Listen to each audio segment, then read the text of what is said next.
أعوذ بالله من الشيطان الرجيم. بسم الله الرحمن الرحيم. والفجر وليال عشر والشفع والوتر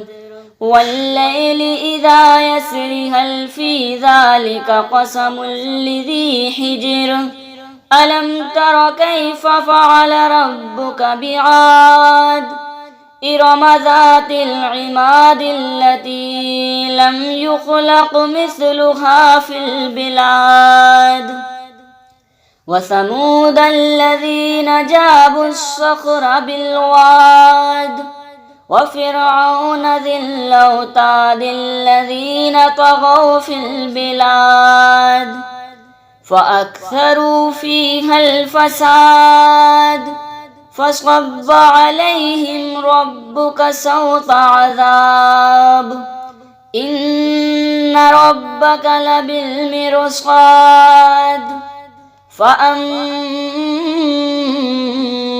الإنسان إذا ما ابتلاه ربه فأكرمه ونعمه فيقول ربي أكرمن وأما إذا ما ابتلاه فقدر عليه رزقه فيقول ربي أهانن كلا بل لا تكرمون اليتيم ولا تحاضون على طعام المسكين وتأكلون التراث أكلا لما وتحبون المال حبا جما كلا إذا دكت الأرض دكا دكا وجاء ربك والملك صفا صفا وجيء يومئذ بجهنم يومئذ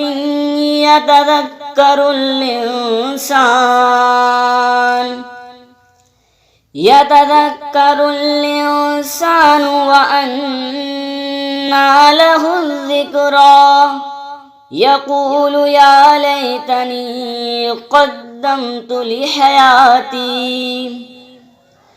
فيومئذ لا يعذب عذابه أحد ولا يوثق وثاقه أحد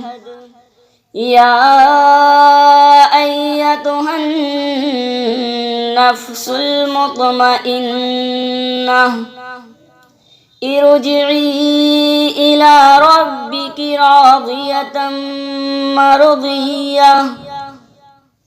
فادخلي في عبادي وادخلي